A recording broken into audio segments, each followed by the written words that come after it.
नमस्कार, आप देख रहे हैं सिटी न्यूज़ मुंबई। शहरी विभाग होने के बावजूद मीरा भाईंदर महानगर पालिका को हरित महासिटी कंपोस्ट ब्रांड की अनुमति राज्य सरकार ने दे दी है। अब मीरा भाईंदर महानगर पालिका शहर में से निकलने वाले गीले कचरे के माध्यम से केमिकल मुक्त खाद बनाने वाली है। लगभग रोज़ाना 25 टन खाद मीरा भाईंदर महानगर पालिका बनाने वाली है और ये ओपन मार्केट में बेचा जाएगा। इसकी आने वाली जो इनकम होगी वो नगर पालिका अपने लिए यूज़ करेगी। आइए इस संदर्भ में हमने मीरा भाईंदर महानगर पालिका के प्रशासक एवं आयुक्त दिलीप ढोले से इस संदर्भ में उनकी राय ली। साथ ही स्वास्थ्य विभाग के उपायुक्त रवि पवार की भी राय जानिए उनकी ज़ुबानी।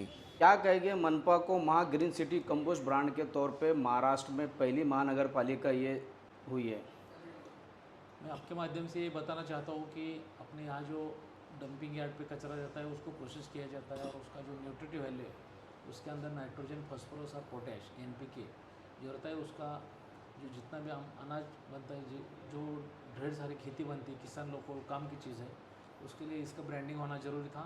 और साथ साथ में उसका जो वैल्यू रहता है नाइट्रोजन, फास्फोरस और पोटैश चेक करने का, वो हिसाब से चेक करने के बाद गवर्नमेंट ऑफ महाराष्ट्र ने इनको ये ब्रांडिंग के लिए परमिशन दिया है। इसका काफ़ी किसान लोगों को भी फ़ायदा हो जाएगा, साथ साथ में म्यूनसिपल कॉरपोरेशन का भी उससे इनकम आने का चालू हो जाएगा। जो काम कर रहे कॉन्ट्रैक्टर वो भी अच्छी तरह से प्रोसेस किया जाएगा। सर, दर्शकों को जानना चाहेंगे कि मीरा भाईंदर एक बहुत बड़ा शहरी विभाग है, किसानों से दूर दूर तक का नाता नहीं है, बावजूद उसके आप भी इस महानगर पालिका के आयुक्त है।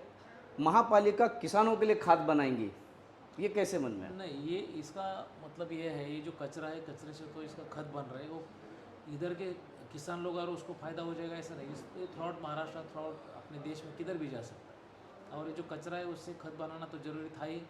और उसके पहले भी वो जो कॉन्ट्रैक्टर था वो पहला कोशिश कर रहा था, उसको ब्रांडिंग करना ज़रूरी था और अलग अलग किसानों के पास पहुँचने के लिए उनको हमने एक प्लेटफॉर्म बना के दिया। तो अब महानगर इसलिए ज़रूरी नहीं कि यहाँ खेती होना चाहिए, यहाँ ही खत होना चाहिए। महानगर पालिका का ब्रांडिंग है और एक खत है, पूरे स्टेट में किधर भी जा सकता है। तो महानगर पालिका को इससे जो अर्निंग होने की जो संभावना आप बता रही है, कितना होने की संभावना है? इसका तो हम डिटेल जानकारी लेंगे क्योंकि कितना टनेज बन रहा है, क्या है उसके अंदर हमारा रोल क्या है, कॉन्ट्रैक्टर का क्या है, तो पूरा जानकारी लेके आपको बताऊँ। सर, आपको लगता नहीं कि बड़ा अचीवमेंट है महाराष्ट्र में इतनी सारी महानगर पालिका होने के बावजूद अभी सिर्फ मीरा भाईंदर महानगर पालिका को ही ये मिला है मौका? नहीं, अलग अलग महापालिका अपने अपने लेवल पे कोशिश तो ज़रूर करती है, हम भी वही सबसे कोशिश किए, वो कोशिश सफल हो चुका है। उसका फ़ायदा म्यूनसिपल कॉरपोरेशन को हो जाएगा, कचरा प्रोसेस करने के कारण जितने नागरिक हैं उनको भी उससे राहत मिलेगा और साथ साथ में कचरे से खत बनने के कारण किसानों का फायदा हो जाएगा। Thank you. राज्य सरकार ने मनपा को हरित महासिटी कंपोस्ट की मान्यता दी है, सर क्या कहेंगे? कॉरपोरेशन में जो भी डेली वेस्ट होता है वो डेली वेस्ट जो वेट वेस्ट है या गीला कचरा बोलते हैं उसको, वो गीले कचरे से हम कंपोस्ट सालों से बना रहे हैं। लेकिन ये कंपोस्ट फार्मर्स के लिए कितना यूज़फुल है इसके लिए उसको लैबोरेटरी में टेस्टिंग करना पड़ता है। तो उसके लिए हमने नासिक में जो गवर्नमेंट की जो लैबोरेटरी है वहाँ पे वो टेस्टिंग के लिए भेजा था और उसमें नाइट्रोजन, फास्फोरस और जो पोटेशियम का जो रेशो है वो परफेक्ट है। और वो प्रमाण पत्र हमने गवर्नमेंट ऑफ महाराष्ट्र को सबमिट किया था। तो स्वच्छ भारत मिशन के हमारे जो डायरेक्टर है, मैनेजिंग डायरेक्टर, तो उन्होंने वो सर्टिफिकेट देख के हमको जो हरित कंपोस्ट का जो ब्रांड है महाराष्ट्र गवर्नमेंट का, तो उसके लिए हमको उन्होंने परमिशन दी है। तो वो ब्रांड हम यूज़ करके अभी वो ब्रांड उसका ब्रांडिंग करके हम फार्मर्स को ये खाद दे सकते हैं। ये ब्रांडिंग की वजह से फार्मर को एश्योरिटी है कि इसमें जो भी रेशो है NPK का वो परफेक्ट है, केमिकल वेस्ट नहीं होगा?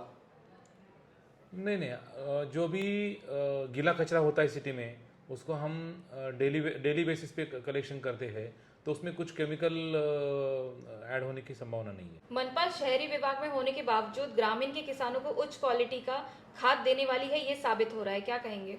बिल्कुल, क्योंकि कचरा तो कचरा है, शहर में भी कचरा तैयार होता है, ग्रामीण भाग में भी कचरा होता है, लेकिन कचरे से जो भी कंपोस्टिंग होता है वो कंपोस्टिंग यहाँ पे बिना मिलावट के अच्छे से हो रहा है।